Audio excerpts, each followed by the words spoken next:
Welcome to episode 445 of Cinematary. I'm your host, Zach Dennis, and I'm here with Michael O'Malley, Paige Collier, Seth Troyer, a.k.a. Mrs. Jonathan Brisby.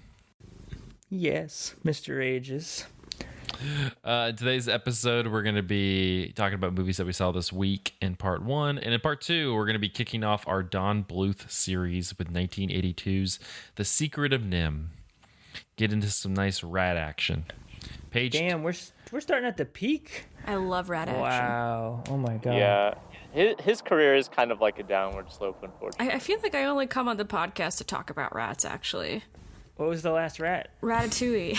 Oh, cool. That one rules. I'm like, rats and gays, I'm in, and then that's it. And then I peace out for a year. That movie made me. We need a rat series. So Yeah. No. We need a Gay rats. A rats and gays series. And then Yes, Paige, absolutely. Paige program a rats and gays series. We'll do it. I'm on it. Mouse Hunt. Does that count? It doesn't That count. absolutely counts. You're so right. Okay. Mouse You're Hunt so is right. amazing. God. I couldn't believe how good that was. Thank you. Upon You're right. It rewatch. is. It feels like That's it's one of those directed movies by that- the Amelie guy or something. It's like, or Terry Gilliam. No, it's Isn't it? Gore Verbinski. Yeah, I was gonna Yeah, say, isn't it's it Gore Verbinski. Verbinski? Yeah, it Who is. dat? It's the Pirates of the Caribbean guy. Oh wow, man. Okay. Wow. He I was really nice to that guy all of a sudden. he's good. I I like Gore Verbinski. I believe it. I don't know. It's been It's cool. it's been a while. Obsessed with water. Mouse Hunt was one of those movies that I saw. I always remember seeing the cover of in Blockbuster growing up, and then like as an adult, I like ran across it again. I was like, it's that movie that I always saw in Blockbuster but never got. I don't know if you guys have movies like that where like as a kid they kind of loomed large in your mind, but you never actually sat down and watched them. Mine was sure. Jawbreaker. Was obsessed with the cover of Jawbreaker. Never What watched could it be about? Oh, really? Yeah. Have you since? No. You want to wreck Yeah, haven't- do it. It I- won't be as good as there's- what it's in your head. Are there gays or rats in there? That's, yeah. That's my criteria. Sorry.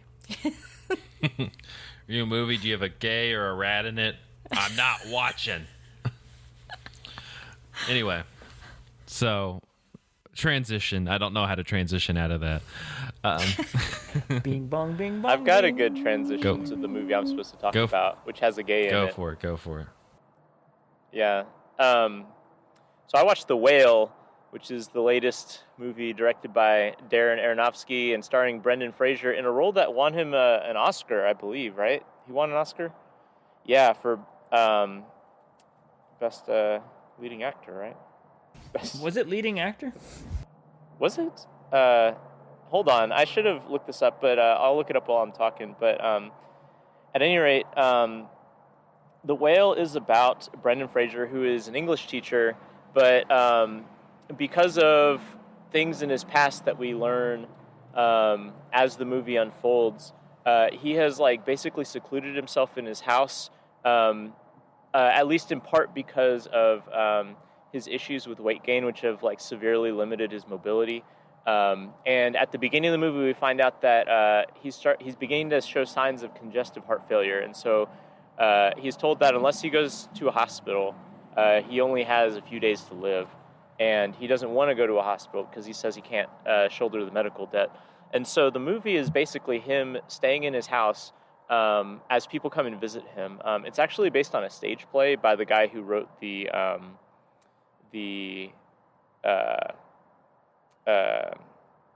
screenplay.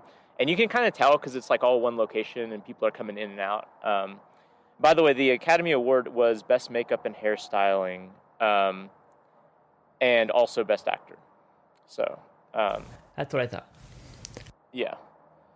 But at any rate, like a lot of Darren Aronofsky films, this movie is like highly symbolic and heavily about suffering and faith and like how those things intersect with one another.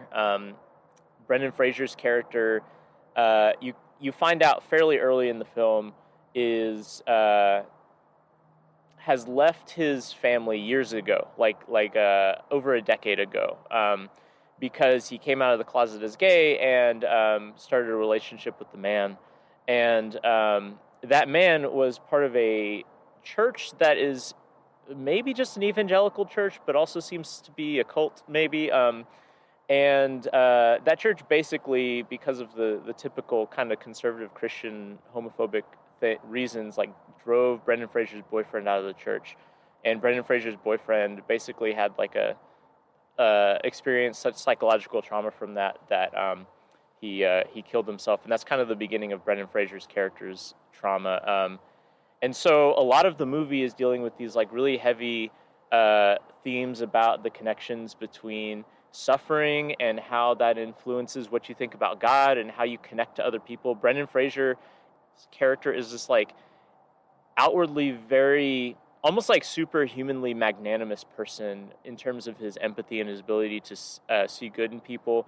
His daughter, his estranged daughter, whom he makes contact with again because he's dying, is played by Sadie Sink, and she's basically like Damien, just like evil incarnate, like just a horrifically sadistic character. But like the whole movie, he's just talking about how amazing she is, and how like it has this amazing capacity for good, and that's true of a lot of people. There's like a missionary who shows up and tries to convert Brendan Fraser, who's not interested in being converted, and is that the Hong Chow character?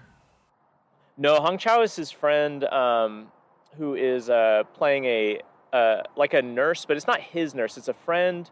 Oh, it's actually the sister of his dead boyfriend, actually. And she is like kind of taking care of him out of the goodness of her heart, like coming in and checking his vitals every once in a while. And she's very good. She was also nominated for an Academy Award and did not win. But at any rate,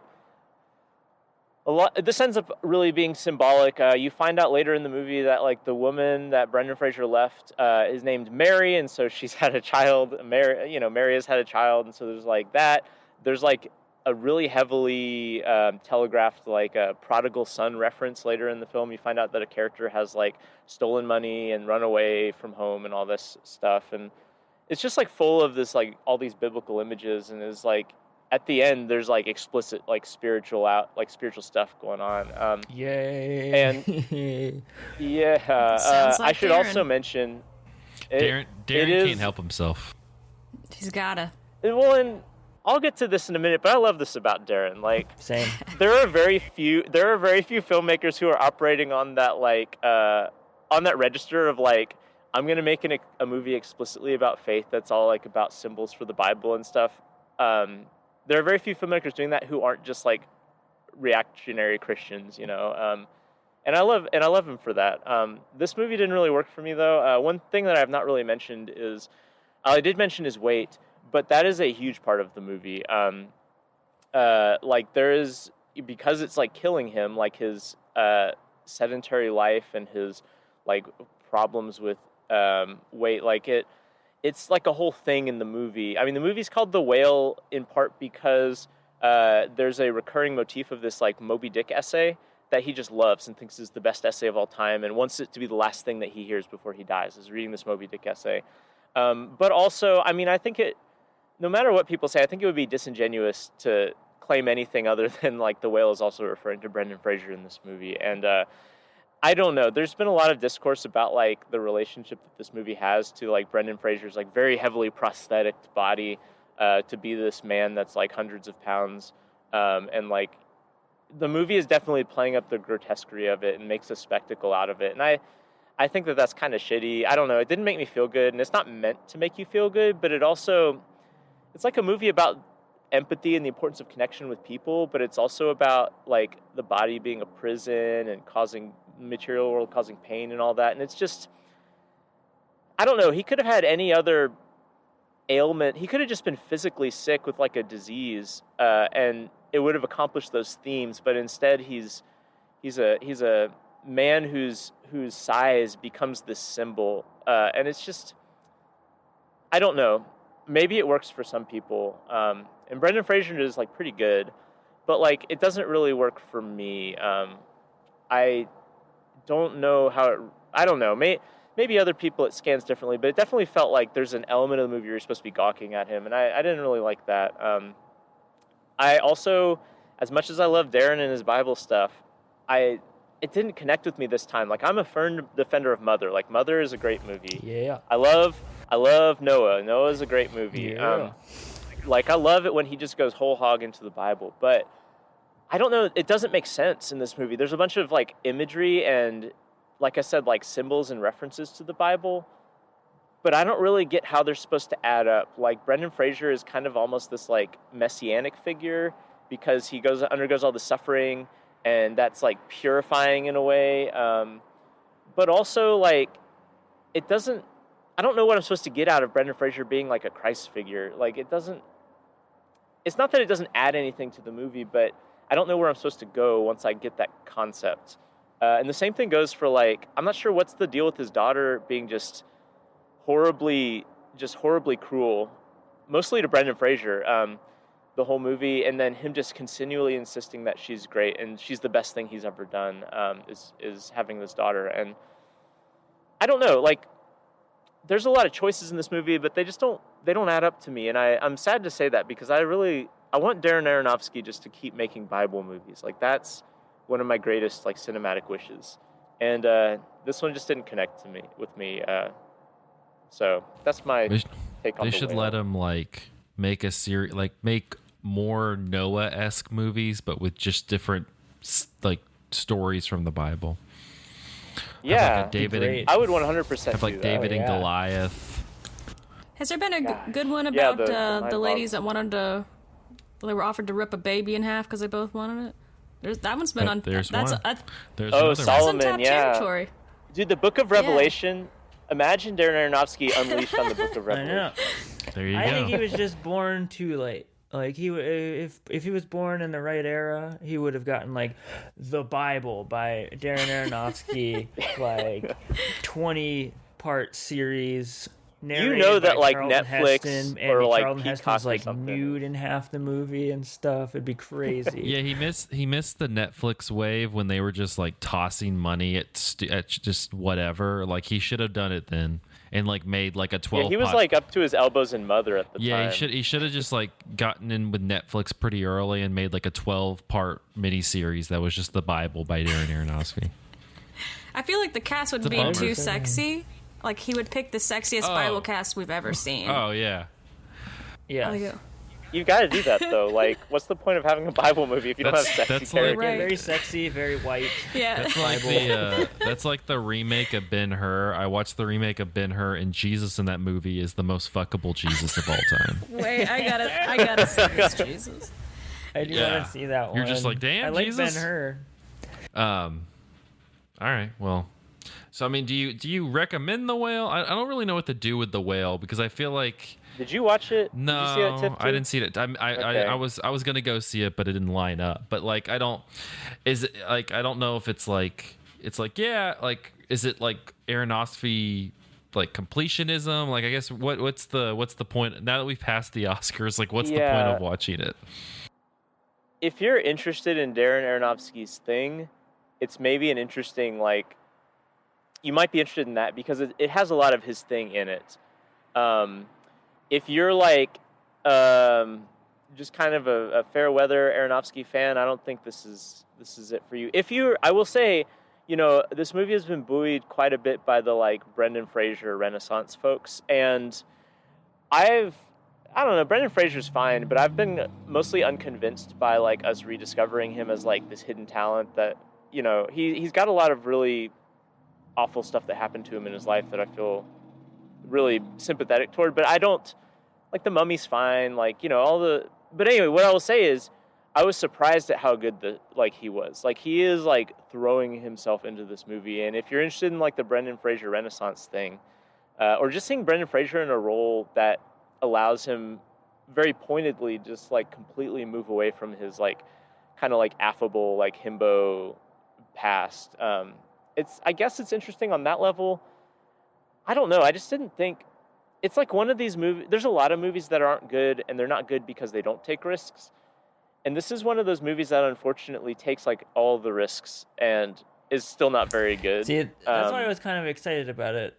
I still want to see it because I am into like Darren Aronofsky at his most like unpalatably like weird, and especially when it comes to the spiritual stuff. And I also was just like excited to see like a messy movie, in like an interestingly messy movie. Like we get plenty of messy movies, but like yeah, like whoa, like going all these different places in a direction I didn't anticipate, you know.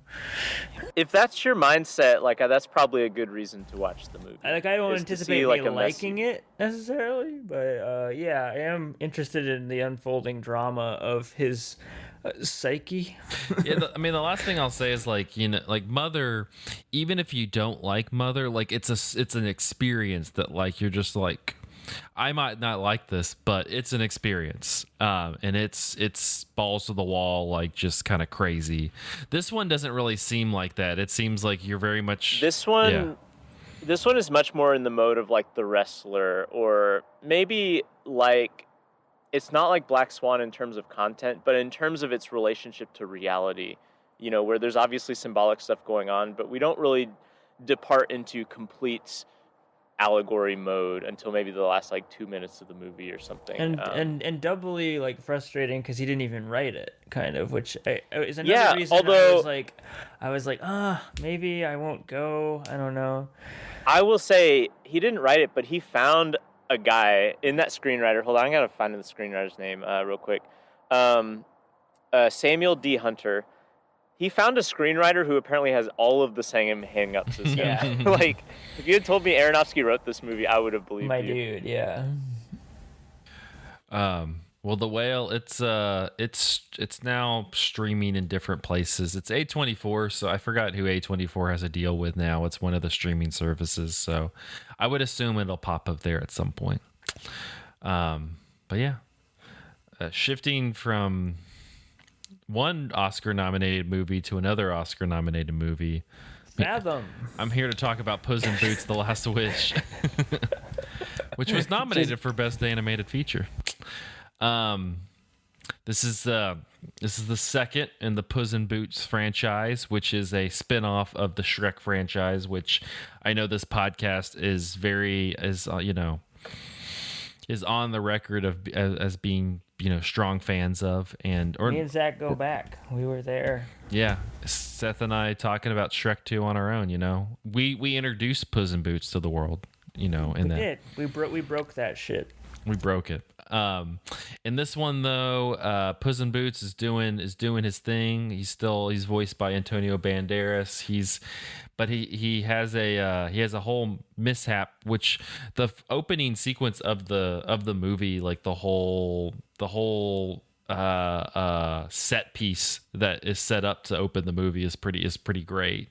It kind of really displays the animation style. I will talk about this, I'm sure, in a minute with Michael, but DreamWorks has definitely started to kind of play around and get a little bit more interesting with their animation styles. You know, you have even stuff like The Boss Baby, How to Train Your Dragon.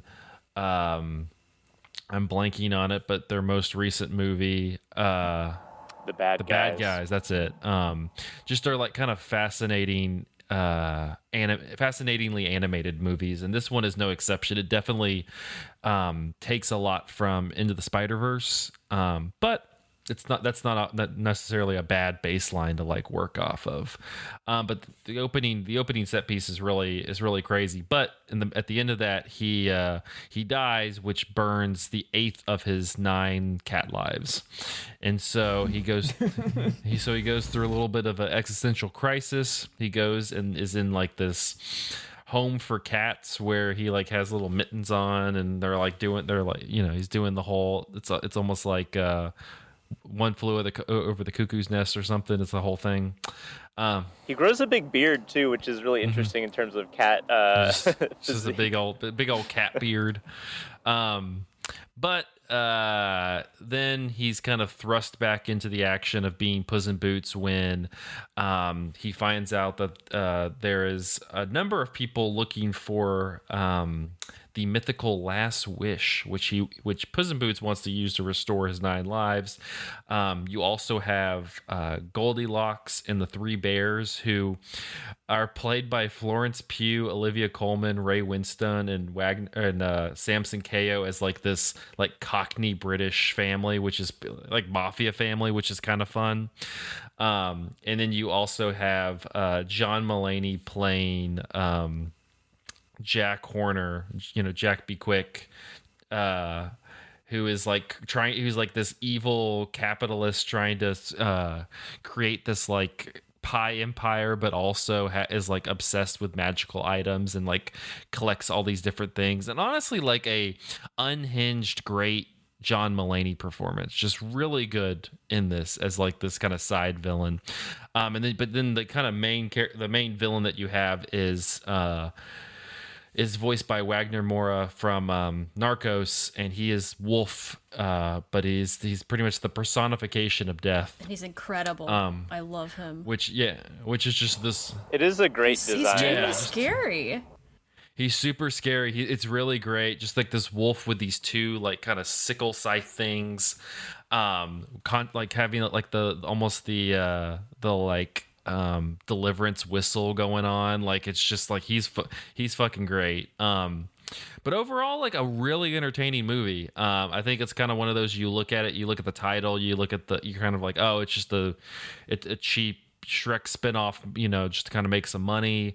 But like I said, like the animation itself saves it. It's not, the story kind of, ebbs and flows. I think it's a little bit more, I think it's much more smarter than it probably is giving credit for. I think it has a little, like it's at least trying to get at some things that doesn't make it seem like it's some cheap spinoff of a popular franchise. I think it's actually trying to do something, and the animation itself makes it as something really engaging. Like there's a number of set pieces they have the beginning one.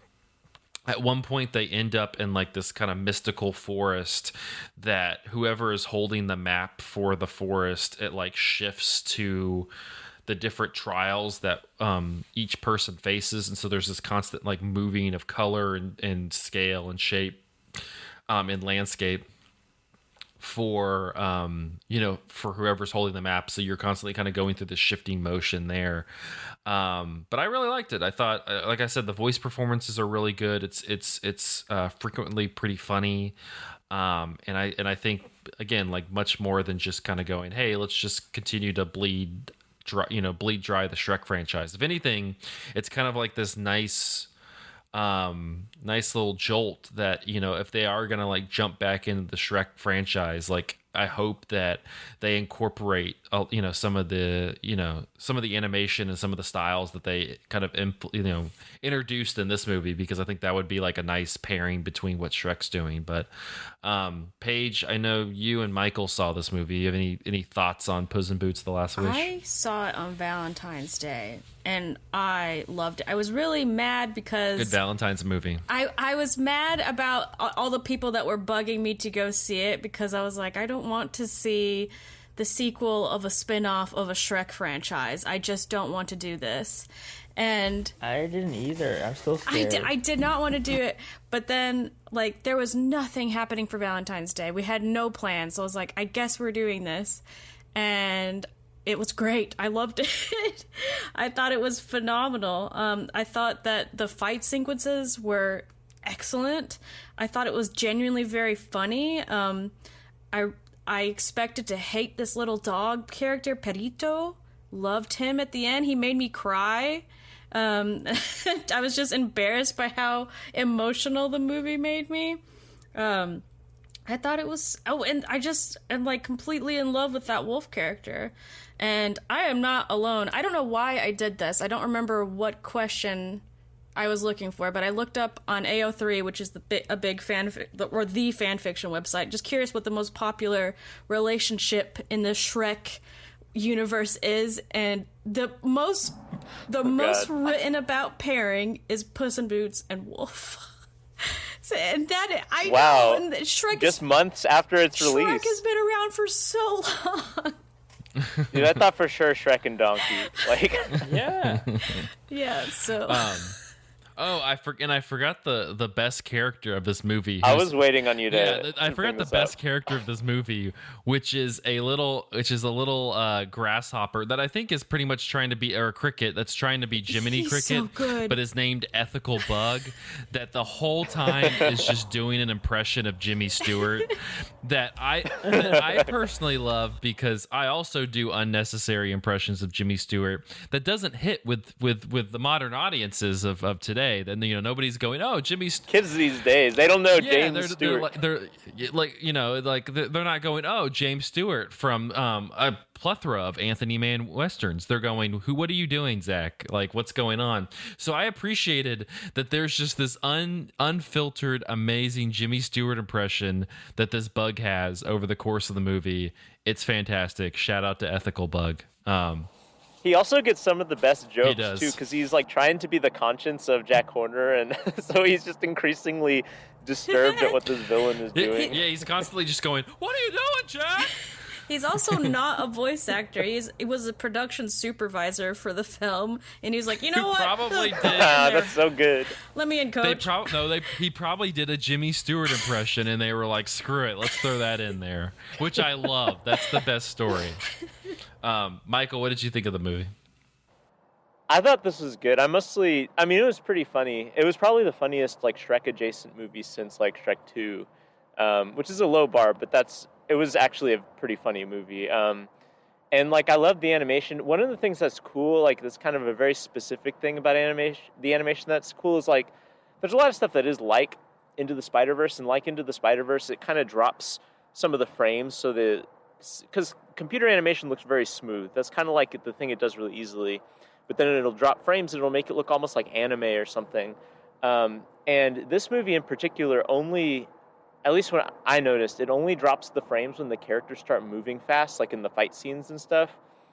And so you'll have like, pretty like conventional animation in like the just dialogue scenes. And then when action starts, like all of a sudden like the style just gets like very affected and like looks Comic just book style. like a lot cooler. Yeah, and comic booky or anime like. And I thought that was very neat. So I liked it for all of the reasons you guys mentioned, and the animation was neat too. But yeah, shout out to DreamWorks. I think they're the coolest in terms of animation, the coolest American animation studio at this point. They've been like knocking the animation out of the park. Well, like, since like Trolls. It's tough too, because I would say Pixar, but only like the Pixar movies that they're putting on Disney Plus only, because like Luca and Turning Red are fantastic, but they don't like put those in theaters for whatever reason. So I'm like a little honorable mention to Pixar movies that are strictly on Disney Plus.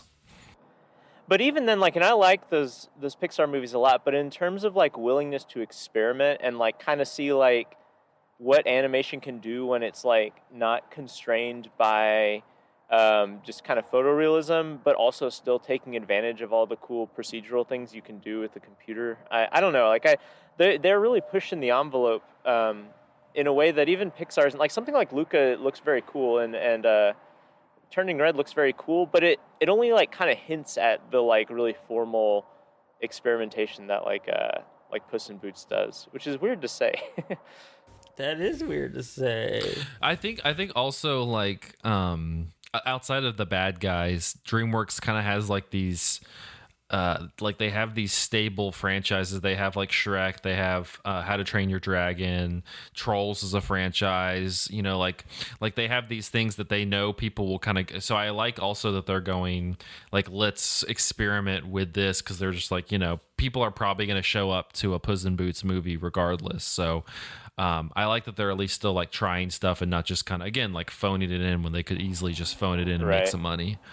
Well, because they were for a long time, like probably a solid decade, and like between like 2003 and like especially 2014 or something. Yeah, especially like once you got to Shrek 3, I feel like How to Train Your Dragon's pretty strong. Like across the How to board. Train Your Dragon's good. But then then they get in like Trolls and the Boss Baby and stuff like that. It just kind of becomes like retread stuff. But anyway, Puss in Boots, The Last Wish, It's on Peacock right now. High recommend for animation heads if you're kind of looking for some. Again, there's cool stuff happening that's not just Disney or Pixar or Sony. Like there, some of the other studios are doing cool stuff also. But before we talk about some more animation, I'm gonna let Seth take us home with Fathom. Oh, okay. All right, I'll keep it brief, because these are, I don't know why I'm talking about these necessarily. I don't think they're fantastic films or anything, but I just had a good time with the double feature of Fathom and Fantastic Voyage, which took place a couple weeks ago that I had. And Fathom is it's the stuff that Austin Powers are made of. It's from 1967. You just see the poster and you want to watch it because it's got Raquel Welch and she's got a wild bikini on, and the font is really cool and it's blue, and it's just called Fathom, and she's of course like a professional skydiver. Yeah, that's the thing. Yeah. And the opening sequence is this great, like, dreamy sequence where she's just, like, sunbathing and she's, like, falling asleep and she's slowly, like, stretching in this garden and, like, whips out this parachute, like, out of nowhere while the credits are rolling, and just decides to, like, go skydiving and parachuting and stuff. And I don't even know how it all happens. It's one of those. It feels like a real stupid version of a Thomas Pynchon book, in that, like, it's got this, like, kind of wacky central character, bunch of wacky characters, and you just don't know how it all works. Because, yeah, she's, like, accidentally tumbles into being a spy, of course, that is, like, a double agent being framed for murder by Russians, and then there's all these other factions that want this jewel that may or may not actually not be a jewel. It's maybe a nuclear device because it's the 60s, and all the guys that are trying to get the jewel, like, are battling her and stuff, and all the dialogue is really ridiculous. Like, it's all sexual tension. The whole movie is just sexual tension between the villains and Raquel Welch, and they're always just like, this kitty has claws. That's just like all the dialogue is like that. And then she's like, sorry, tiger. And then she's got to press the detonator button, and then so much for that guy. But they're all, like, still, like, very turned on even while they're, like, about to shoot her with a harpoon gun. Oh my god, my cat just tried to kill me. Yeah, so it's on YouTube, and it really does feel like one of the many movies that Austin Powers is maybe, like, lampooning or something. It is just like this nuclear bomb spy skydiver movie. I mean, sometimes like, you just want to watch something vintage and horny. Like, it's the only thing that will fill the void, Well, I'm looking in it. This one predates the Roger Moore James Bonds, which I feel like is kind of that's what that turns into. Well, I guess yeah, it's good you brought that up, because I guess it's a book like James Bond. I think there's, like, a series of books. It's like kind of like the female version of James Bond, like they were trying for or something. Which I would have been down for a Fathom 2. To my knowledge, it did not happen, or a crossover where she maybe kills James Bond and takes the mantle. What a movie! That would have been cool. And then, yeah, I was like, okay, well, I wasn't planning on watching that, but, like, back to sci-fi, silly sci-fi movies from the 60s, so I gotta keep that going. Been wanting to see Fantastic Voyage for a long time. Pow! Raquel Welch is in that movie. Didn't even know. And, man, Fantastic Voyage is really wacky. I won't talk too much about that one.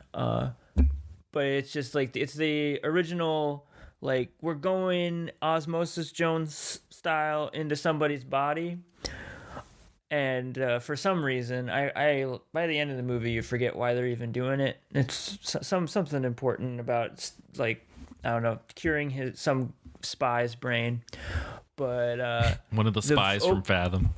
Yeah, there's like a mysterious... Yeah, it could have been. There's like a mysterious lack of music in the movie. It's just like absolutely haphazard. Almost feels like No Country for Old Men at certain points. Like they're trying to like do something with the fact that it's just so quiet and awkward or something. Because like most of the beginning is just them like driving around in golf carts while being inside, which is a very like, again, like futuristic kind of Austin Powers thing. And they're just given the briefing, very boring kind of conversation that is somehow like about this wild thing that they like discovered how to shrink people down and go inside people's bodies.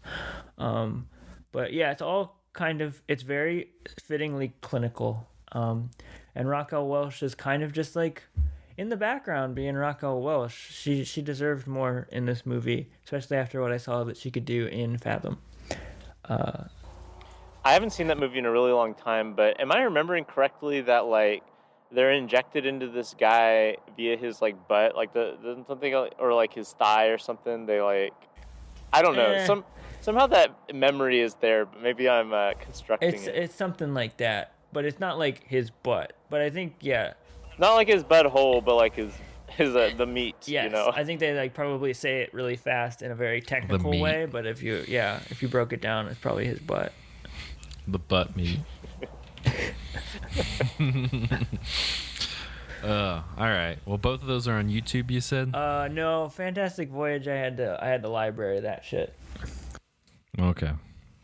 Well, there you go. If you need a Raquel Welch double feature. Yeah, or Dr. Loomis is also in Fantastic Voyage, so you got that. He's always like from Halloween. Yeah. He's always like staring out the window as their little submarine goes through the bloodstream, and he just says like, you know, like infinity in the grain of sand. That sounds like something he would say. Yeah. All right, we're gonna take a quick break, and then we're gonna hang out with. We're gonna talk about some rats and science. We're gonna get more science, more animals, rats, etc. After this more break. Magic amulets.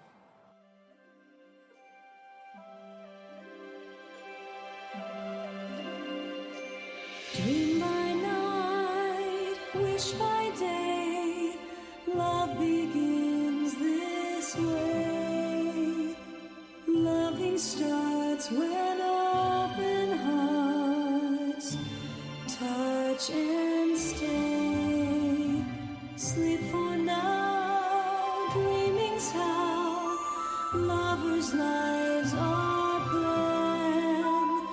Future songs and flying dreams, hand in hand. Love, it seems, made flying dreams so hearts could soar. Heaven sent these wings were meant to prove once more. And we're back with part 2 of episode 445 of Cinematary. In this part, we're going to be kicking off our Don Bluth series with his first feature film, 1982's The Secret of NIMH. Directed by Bluth from a script by Bluth, John Pomeroy, Gary Goldman, and Will Finn, and based on the book Mrs. Frisbee and the Rats of NIMH by Robert C. O'Brien. The film stars Elizabeth Hartman, John Carradine, Dom DeLuise, Derek Jacobi, and Hermione Baddeley. Mrs. Brisby, a widowed mouse, must move her children out of their home in a field before the local farmer starts plowing.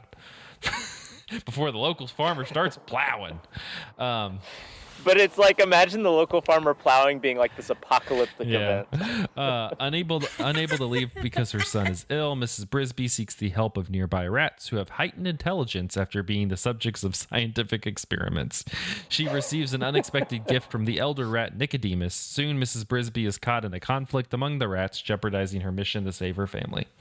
In 1979, They don't make them like they used to. yeah, it's such a silly plot when you read it.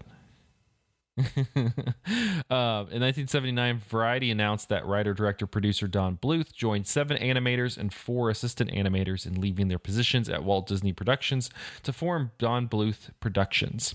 The independent animation studio would produce its first feature film, a $7 million production of the 1971 Robert C. O'Brien novel Mrs. Frisby and the Rats of NIMH, in association with Aurora Productions, the newly formed production company of former Disney executives Rich Irvine, James L. Stewart, and John Lang.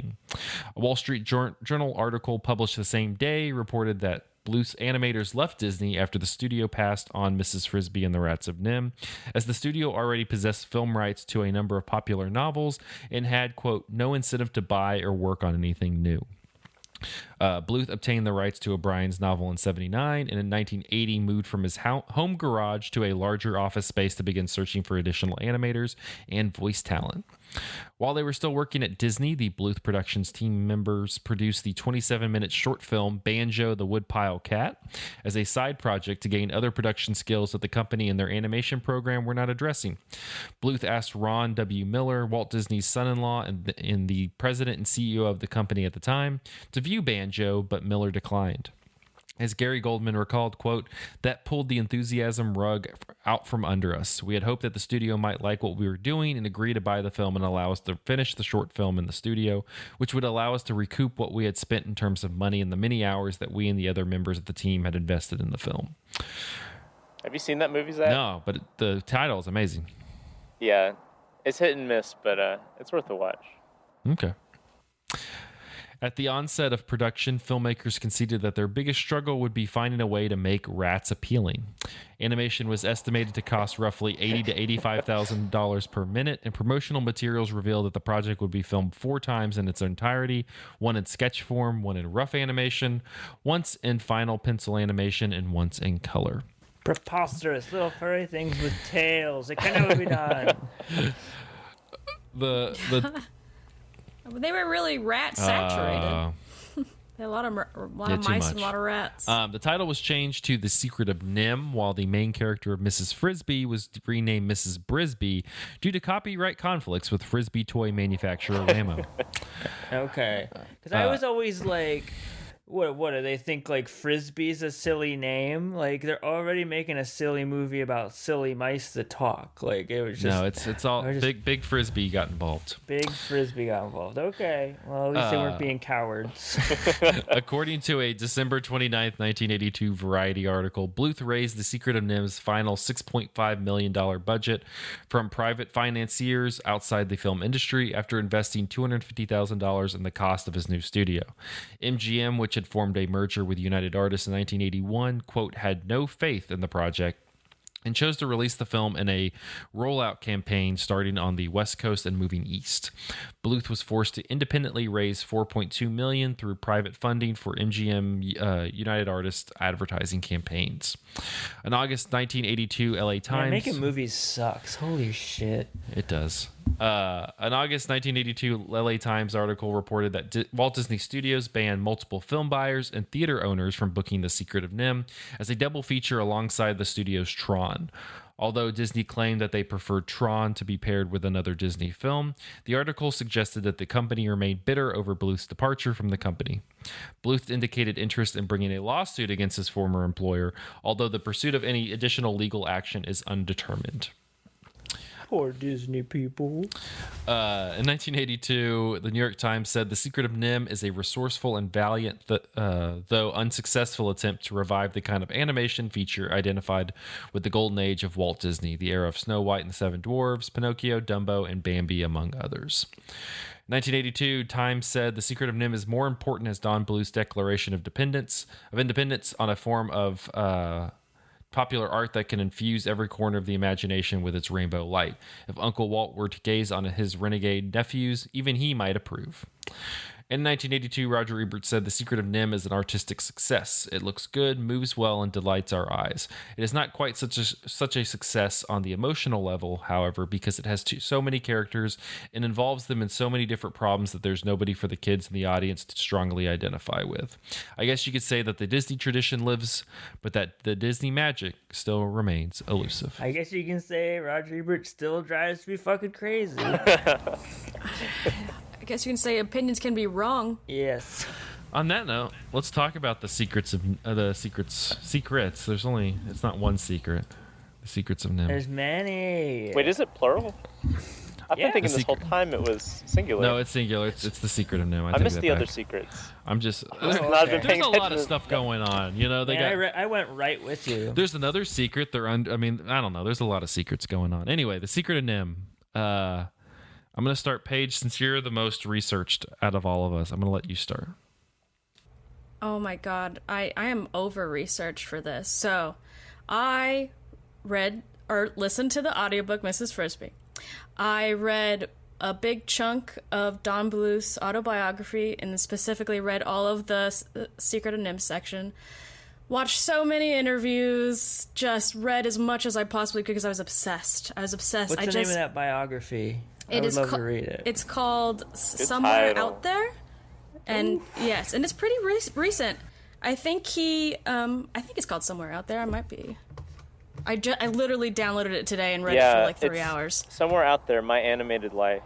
Is that it? Yes. So I love Don Bluth. I've always loved him since I was a kid. And I always felt like any director where you can feel their personality like in their work, like I'm always just even like for better for worse, I've always admired creators like that, and I think he's definitely one of them. So his tale is a fascinating one. He was a farmer Who was plowing? and he saw Snow White when he was a child, fell in love with it, was obsessed with animation from that day forward. That was his big dream, to work with Walt Disney. Walt Disney was his hero. Long story short, he moves through life, he gets that dream job, he works at Disney, and discovers that it's not as magical as he thought that it was going to be. You learned the whole "don't meet your heroes" thing. Walt Disney doesn't disappoint him. It was the company that did, as they moved away from Walt's original vision, and they started. Yeah, he was kind of there at like probably the shittiest time of all time to be in Walt Disney Animated Yes, Studios. like just past the golden age, and that was what he fell in love with, was with traditional animation. So whenever they were getting popular, they started moving towards shortcuts. Like they didn't want to do small things at first, like they didn't want to animate reflections in the water. They didn't want to do original cast recordings in studio first. They wanted to have stand-ins, and then they wanted to animate and then have the real cast like kind of mimic what the like shitty voice actors, or sorry, the stand-in voice actors did before. And they didn't want to do a whole lot of like studying real models, and they wanted to do things like copy previous animated stuff so that they don't have to reanimate. So that's why you see a lot of Disney movies where the same exact animation is happening and you can kind of layer them on top of each other. They're doing shortcuts like that. And he was originally selected to be director for The Fox and the Hound. And so he had this old idea of what animation, to them it was old, of what animation looks like, versus all these young people that he was working with who didn't believe in this old way of doing things. They wanted to do the new way that saved money, that moved things faster. And he like tried his best to just convince everyone to keep the heart in it, but they didn't follow him. They villainized him for it.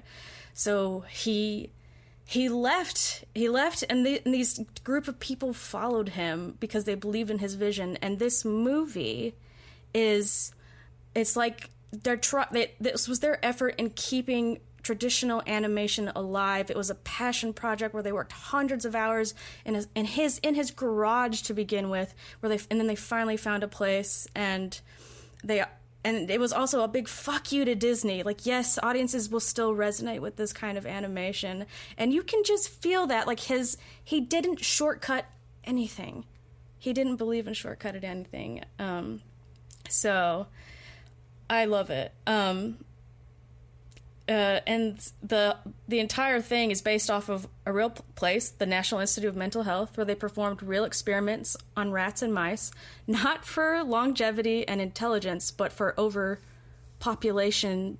Like where they took rats and gave them unlimited resources to see, like, what overpopulation would look like and the effects, and compare it to how humanity could potentially look like. And so the book, and eventually all the rats lost their ability to mate because they had no reason to have any survival instincts because they were given everything by hand. And they all eventually killed each other. And so this book was made in response to that, saying that, in order to feel fulfilled in life, you can't steal and just get everything handed to you. You have to have education. You have to have the desire to build things for yourself. And so I don't know how much of the movie that translates into. What do you think, Momali? I mean, the movie, the book, I haven't read the book since I was a kid, but I read it a ton as a kid, and the book is basically science fiction, with the only really, kind of magic being the fact that the animals can talk to begin with and stuff, or communicate. But the movie, the magical amulet and all of that, that's not in the book at all, no. right? No, it's not. But that kind of subsumes, there's a flashback to the lab in the movie that lasts maybe 5 minutes, but the lab in the book is a good chunk of the book, right? It's a big substantial part. The focus of the movie is a lot different. It's kind of more in this almost Watership Down, high fantasy kind of mode than the book, which is this kind of weird kids science fiction thing. Yeah, the characters are a lot more subdued in the book. Nicodemus is not this powerful wizard. He's just a guy. He's just a guy that was part of the lab group. And Jenner, one of the main villains of the movie, was also just a dude who was well, I want to keep stealing though. Don't know why. I mean, we're not stealing a lot. We're rats. I'm gonna go I'm gonna go do my own thing. And they're all right, bye. What is it with rat media and stealing? That's a big plot in Ratatouille, too. Where they're you can't steal. But they're not real. They're stealing trash, so it's okay. Rats can steal. Yeah. I say, rat liberation. We let them steal. You're fine. I admire it. Because they might be forming a cyber tech magic civilization in a bush. You never know what they're stealing. So, shame on you. I wonder if Don Bluth ever considered that his past as a farmer would have eradicated families of, secret of rats organization. in this movie. He's finally someone's talking about this. Yeah, this issue, the real issue. Seth, what are your feelings on Secret of NIMH? Well, I'm very happy to be amongst NIMH heads. I wasn't sure That's the term. if I would be. That's the term. But this is one of my favorite movies, and it's always been. I just think it's so special. I watched it for the first time in a long time, last year, I think it was, just right when the leaves were turning, and it's one of the best fall movies. It just feels very fall to me, and I just couldn't believe how one of a kind it is, and it's a particular approach to things that you do see a lot in animation, cute animals, and even fantasy and magic and adventure and stuff. There's just a certain way it's all mixed and brewed that is very strange and striking, especially the way it is in dialogue with 80s dark fantasy movies. Definitely fits in there with my dad showed me this alongside Dark Crystal and Ralph Bakshi's Lord of the Rings and things like that, of these yeah, it seemed like there was such an emphasis during this time on that darkness. Dude, there's also an emphasis on this time with weird animals and that stuff too. Bakshi's got a lot of the weird animal stuff, and Disney had the rescuers and things. And there's that movie from Canada, which I'm blanking on right now, but it's all about a post-apocalyptic future where animals have mutated into humanoid characters who are in a rock band. I don't know, there's something in the water with the animators at that time period with there's such a specific tone to a lot of the movies around that time. There's also just like a really nice sense of danger in this movie. Like it never, like even like it starts out with that because, even the very like basic task of Mrs. Brisby getting the medicine back to Timmy, but then like, she gets intercepted by Jeremy and that whole thing is side plot with him and Dragon. And then you think like she thinks that she's lost it, and it like hits more because it's such a basic, like she just needs that to help her son. It's not like it's not the fantastical part of the plot. But you have that. You have like the scene later on when she gets down to the place where the rats are, and the Brutus the guard like is like attacking at her, and there's just kind of like this sense of fear there. It captures that like sense of danger that a lot of what Paige was talking about, those movies that Don Bluth grew up on, really captured. Yeah, that rose bush. Well, and people actually die. Yeah. Like, there's assassinations in this movie. It's like a full-on sword fight. And yeah, I love how the rat sanctum, the like intelligent rats, is like, it is kind of frightening as a kid. It's like, this is not registering immediately as this is the good guys, like necessarily. It's like sparking like with weird electricity. There's like this guard rat who has like an electro staff, and he looks terrifying. And doesn't it is say like anything. True, because they are kind of interestingly were thrust into the middle of this like these kind of like they're trying to figure out what to do next. Like they're kind of like at each other's throats. They're splintering into factions, which it definitely points to, I don't know if it's like more of like what the author was talking about, but just like that maybe them becoming intelligent isn't all good either. That like this is like too much for them, or they're advancing too fast. It's interesting.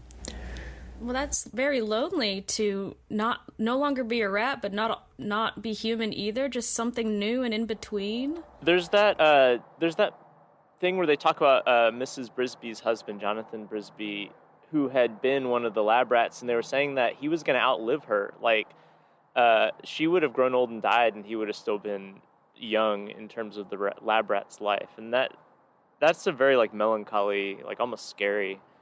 I was idea. Thinking about the ethical implications of that. Like, he didn't tell her about his life at all, and then had children with her who now have this extra lifespan, multiple children with her, and then he was killed. Are we allowed to spoil? It came out in 1982. You're fine. We're about 20 minutes into this chat. You should absolutely see this movie. Yeah, turn it off right now and go watch it, and then come back. But yeah, so. Like she finds out that he was killed by Dragon, like through this underground group of rats. Like she had no idea that this was his life. And she's just a mom. She's just a simple country, little humble mouse mom. Yeah, and that is very emphasized as well, the like family-oriented aspect of our main character, like an unlikely kind of main character, like because there's what is it? Justin he's like you would expect love him these to be rat names, by the way. Jonathan, Justin, the swashbuckling hero. Hey, they're smart right rats. There, so, like he would be your hero at the center of the animated movie, but he's not. And even like maybe. Like, okay, yeah, there's like the mother character, but the main character is maybe her headstrong young son or daughter or something. But it is like, and again, to its credit, man, I just disagree with Roger Ebert and how like he finds no emotional core or something really here. Like this guy doesn't love his like, kids. There's doesn't such get it. Like that's very anchored in familial like purpose. I don't know. I don't I don't know. I definitely think there's emotion, but I do agree with him a bit on, because it's only an hour and 25 minutes. You do kind of get thrust into like the politics of the rat world very quickly. And like it becomes, like, so then like, again, like you start out with this very simple plot of the mom is trying to make her son has pneumonia. She's trying to get him well. They have to move because the farmer's coming. And then you kind of get thrust into like the politics of the Rats of NIMH world. You get thrust into like the mysticism of the world, and that all comes very, very quickly, and then like the rest of the movie is predicated on a lot of that stuff. And so while I still like the movie, I think that's where it does, at least in my opinion, it suffers a little bit, because it's very simple, like it's working, and then it kind of throws a lot of stuff at you all at once that I think complicates and convolutes the plot a little bit. Yeah, I think oh, go ahead, Paige. Sorry, I felt like we were just kind of, because I mean that is what happened to Miss Brisby. She was literally just like thrust into this new world and had to find all this new information, and it was supposed to feel overwhelming and like beautiful and mesmerizing and weird. I felt like that was what we were supposed to feel like, how she felt. Yeah, and it's still like aesthetically, it still feels that way. Like visually, Don Bluth captures that for sure. I just feel like, like the whole Jenner, faction plot, a lot of that kind of stuff, I think would have flowed a little bit better if it was given a little bit more time. And I get why. Like, I mentioned in the notes, the money was getting tight and things like that. You weren't going to be able to make like a 2-hour long epic. But I do feel like some of that stuff gets just a little rushed. And so while I don't think it gets less emotional, I think the emotion's still there. I do feel like some of that stuff could have gotten fleshed, because it becomes the whole politics of the rat world, I feel like needs much more time to kind of like sit in, rather than the 20-30 minutes that we get. I've had that feeling too. I remember the first time I watched this movie, which I was an adult, but I wasn't a very old adult. Like maybe I was 20 or something like that. I remember being kind of disappointed because the book is fairly clean in its storytelling, and it's like a really interesting little mystery. And then the movie gets convoluted, is the wrong word, but it like jumps over all this stuff, and I do feel like the pacing is weird in this movie. When I watched it this time, I kind of felt that same way, but one of the things that struck me now watching this with the plot is how much this movie feels like it came from a very particular moment in like history. And like Seth, you mentioned Thomas Pynchon in part 1, and like this is not a Pynchon-esque movie, but it kind of feels like it's coming out of the same kind of national psyche as like Gravity's Rainbow, or like even like what Inherent Vice is trying to capture like later on. This kind of like post-hippie idea of like kind of utopian groups kind of splintering apart, and like government experiments or government like kind of secret agencies having like kind of messed with communities, and like there's like a kind of paranoia around this sort of stuff that is like, I don't know, like there's something interesting about how Mrs. Frisbee, this like very like wholesome kind of domestic person, kind of falls into this society that at one point was utopian but is now splintering along like ideological lines. And like the way that it gets confusing is interesting in that context, because it like the movie is kind of losing the plot in the same way that the organization itself is, like where there's all this stuff and we're just thrown kind of in media res, like as like this group is, we don't really see the beginning of them that much except for like a kind of bewildering flashback. And then we don't really know the future of them either. It's like this liminal transition point for like these groups. And I don't know, like I get and I feel that the plot is not 100% satisfying in that regard. But I also think it's interesting how it goes about it in a way that I think is kind of cool. Well, especially like where Mrs. Brisby, like I kind of latched on this viewing to like the world that she's kind of coming from. Like you think of her whole plot at the beginning, like it's kind of a community that is very self-sufficient. Everybody's kind of working in tandem. Even Auntie Shrew, who like is getting angry at the kids, and like she's still a vital, like she's still somebody who's a vital role within the ecosystem that they're operating in. Like when the farmers coming, like they're collectively going, we have to move. It's not like they're not looking to leave anybody behind. And so yeah, you kind of have like this very like she's almost living in a very utopian setting that's very utilitarian, and then coming into another utopian setting. But that's just something that kind of stuck out to me this last when I was watching it the other day. Man, that that voice cast is so exceptional.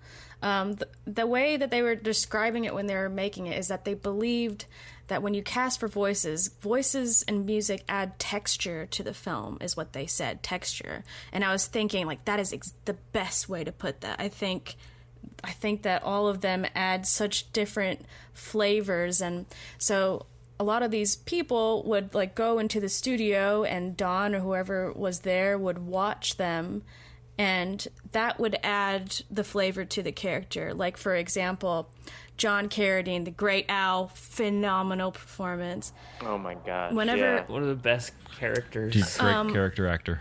they filmed that in what they considered like this very dingy, scary recording studio. I think they said it was Paramount, and so they were very surprised that it looked that way, so they were kind of spooked. And then That's so perfect. John Carradine comes in, and the poor thing had arthritis, and he was shaking, and I think he had to do like one take because that's all he like could do with his medication in him. He was coughing up little animal bones, and he had this limp, and so they animated a limp with the great owl. Yeah, so just so many things like that, like painted the story as it went along, and I just think that adds so much. And I think the great owl scene itself is like one of the most powerful scenes in the movie. I love how that just great owl stand looks. alone. Wow. Yeah, just the eyes. Because and is there? I'm always like wondering if there's something to that his eyes light up, and so do Nicodemus. They both have these like really striking the way it's animated. Their like eyes are like laser beams coming out of their eye, like little sockets almost. And I don't know if there's like some part of the lore, and I think it's kind of left opaque, but like that there could be something there that like that's like a sign of wisdom almost or something. Nicodemus is like also like this mysterious, like he's made kind of creepy for being like the Gandalf character, only adding to like the grim fairy tale aspect of like, okay, like Mrs. Brisby like is trying to get help from someone, but like from Mr. Ages onward, it's just all like kind of like crotchety to absolutely terrifying to like, are you going to eat me? Are you going to help me? What is this kind of thing? Well, that going back to the amazing texture that the movie has, like even though I have like I feel like there's some shortcomings in the story department, like it's all made up with like the movie. You kind of just like to live and inhabit in that world for like the hour and a half. It feels very. It's very fascinating in that sense, whether just the different set pieces that they go to. You just kind of have this like wide range of characters, like you're describing these very like harrowing omnipotent, like just kind of kind of scary, mage-like characters with the Great Owl and Nicodemus.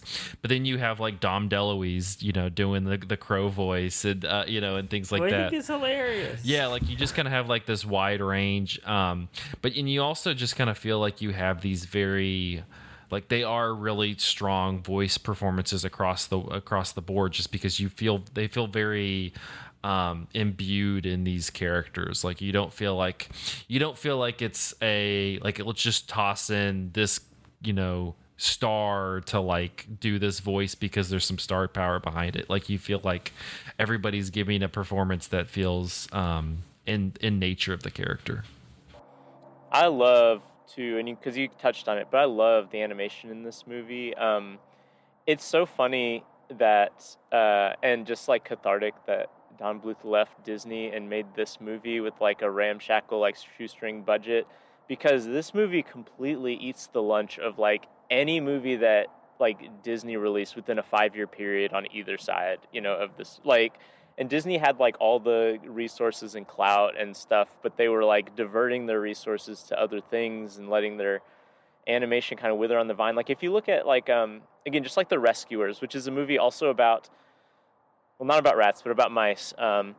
Like The Rescuers is animated very cheaply. It's got a lot of these same kind of moody textures because that's a lot of like the kind of tone of American animation at the time, but it looks so cheap. It's so static, and like the they use like that kind of what is it called? Is it like a xerography or whatever? That kind of like sketchy little like 101 Dalmatian looking thing that Disney did for about 20 years, and it just doesn't. It looks like compared to this movie, like this movie looks so sumptuous, and I love too that this is a movie that is like a real like hand drawn. You know, it's got a real like kind of a homemade feel to it that a lot of early, well, not really early, but like pre like computer animation has. You know, where it's just got that kind of wiggly, like kind of painterly feel to it that even like backgrounds, yeah, like the backgrounds are incredible, and just even the character animations, like both Don Bluth and Disney, like starting with, I guess Disney starting with the Black Cauldron, and Don Bluth a little bit later, like started using like computers to animate stuff, to like ink things, and that makes the movies a lot slicker. Like Beauty and the Beast is a really beautifully animated movie, but it doesn't really look like old Disney movies because they're inking digitally.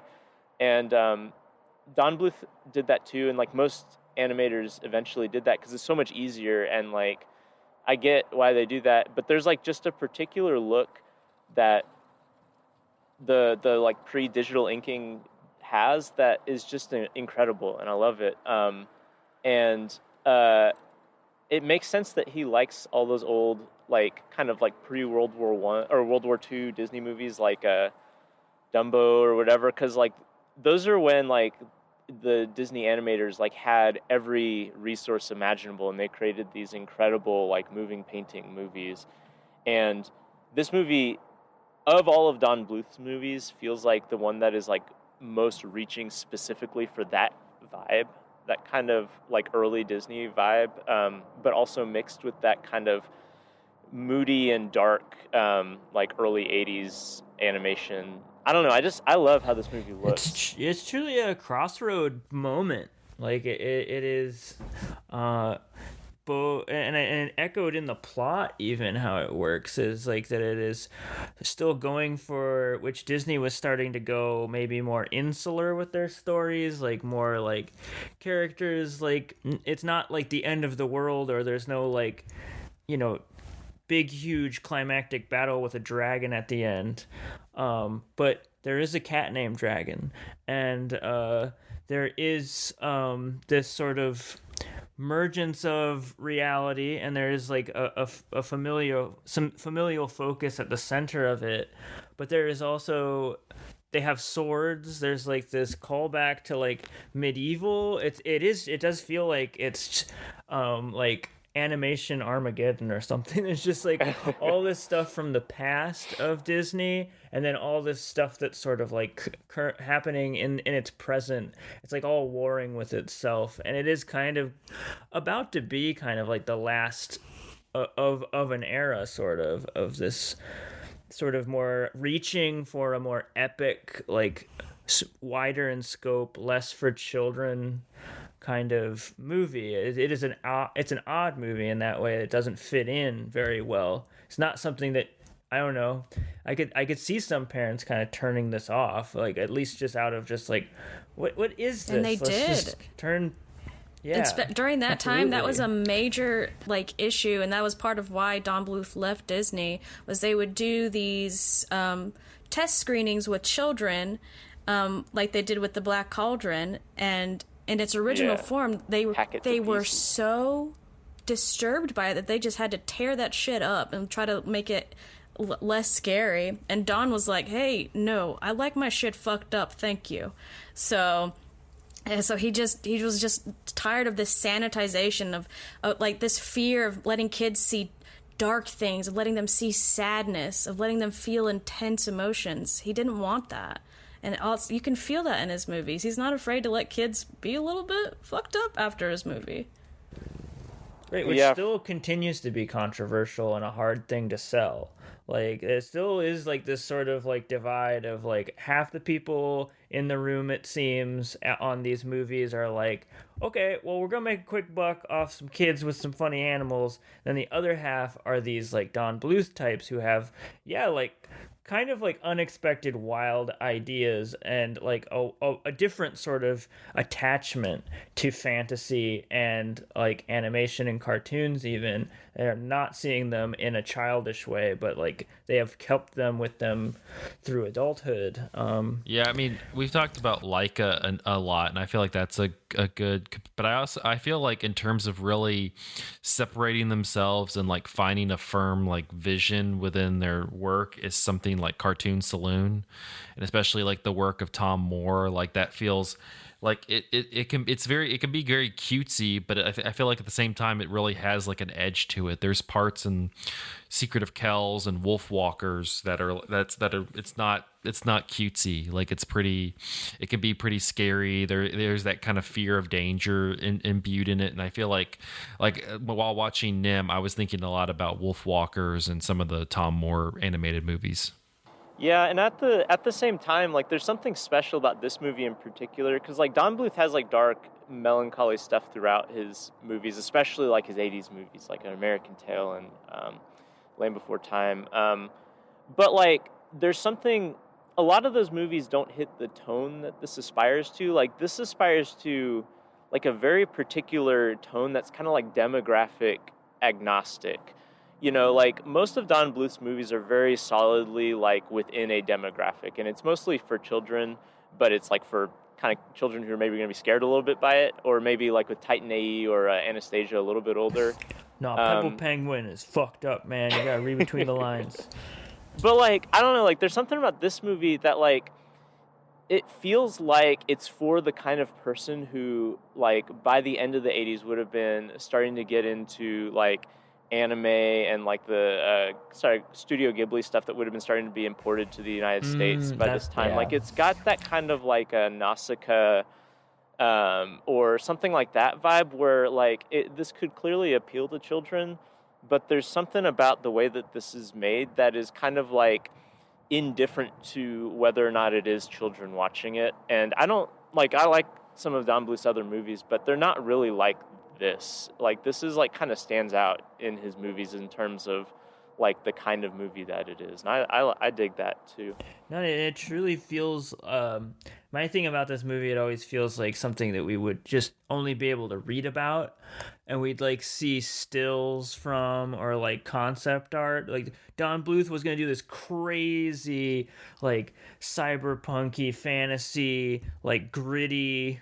Yeah. It's like an Orson Welles movie. But like somehow Yeah. he did it, and it was like the first one he did. Like it's kind of wild that we live. Yeah, He knocked it Like out. Orson I guess Welles. that's true. Yeah. Don Bluth, Little the bit. Orson Welles of Little bit. animation.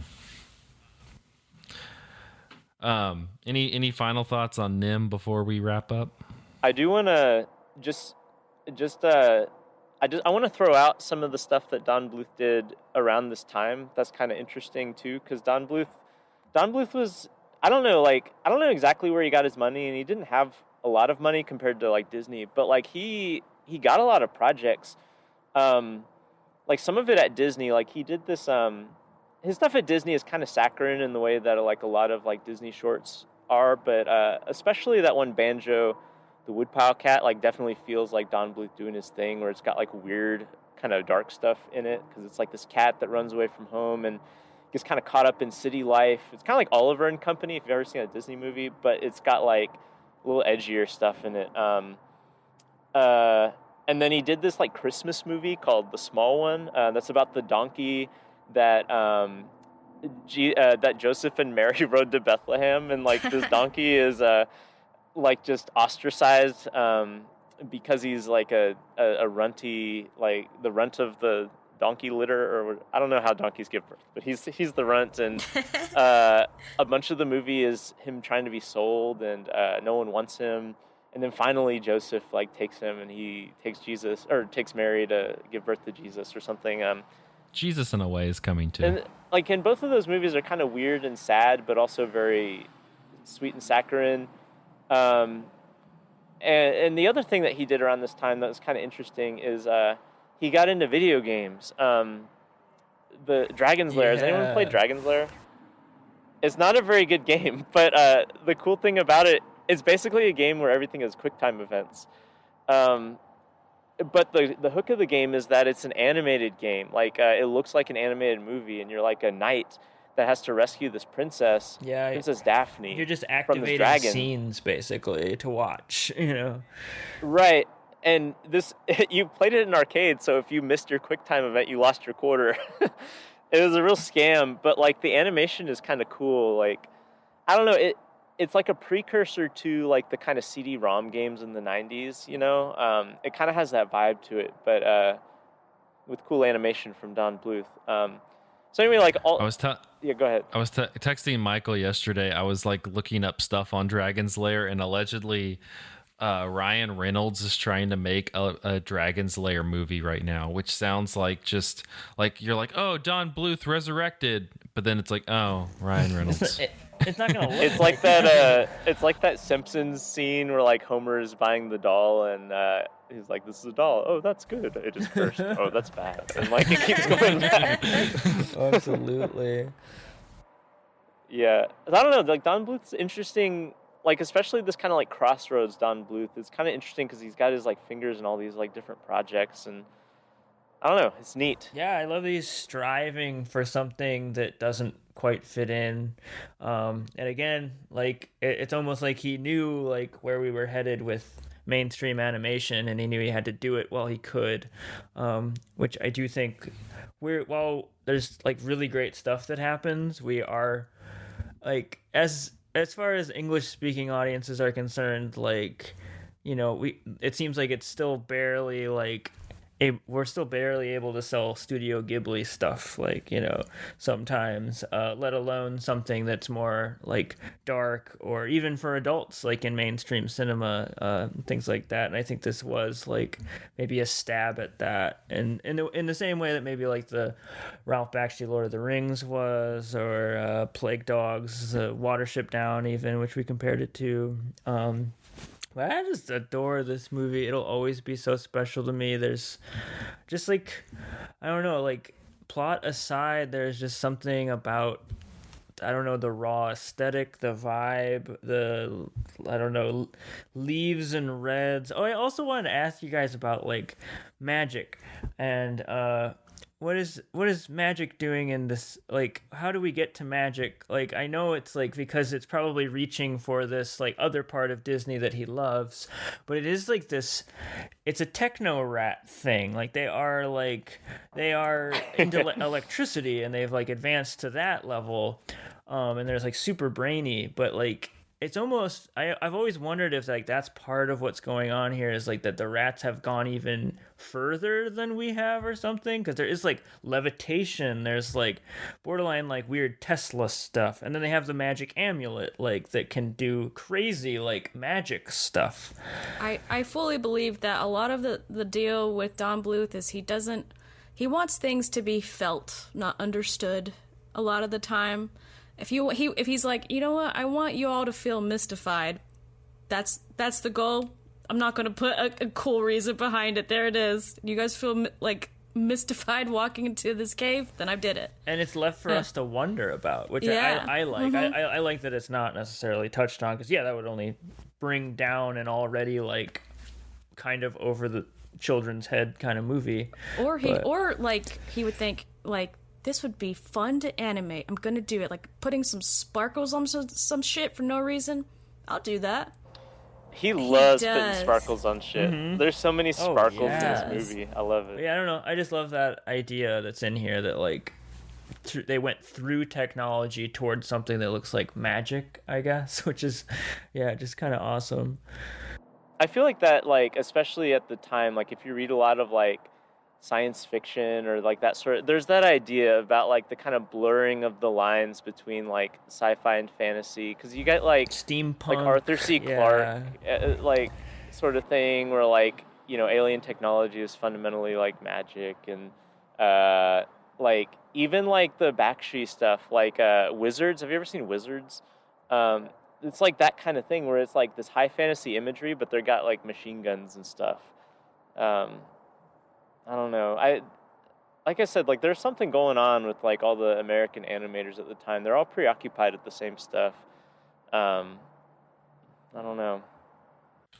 Paige, do you have any last thoughts before we wrap up? I guess that they literally don't do it like this anymore. This is a real treasure. It's very really special. Well, if you haven't seen Secret of NIMH, hopefully we've convinced you. There's still secrets, even though there's still secrets. Yeah, we didn't give them all away. But I watched it on Canopy. You can watch it on Canopy. I think it's on Amazon Prime. It's on Tubi. Shout out to Tubi. Ads. Yeah. So yeah, no, it's a good if you know, kind of wanting to, you know, old classic Disney fan, but wanting to kind of see something off the beaten path. This is definitely one to check out. But yeah, that'll wrap up this episode of Cinematary. You can find us on Facebook at facebook.com/Cinematary, on Twitter and Instagram at Cinematary, and on Letterboxd at letterboxd.com/Cinematary, where we list all the movies that we talked about in this episode.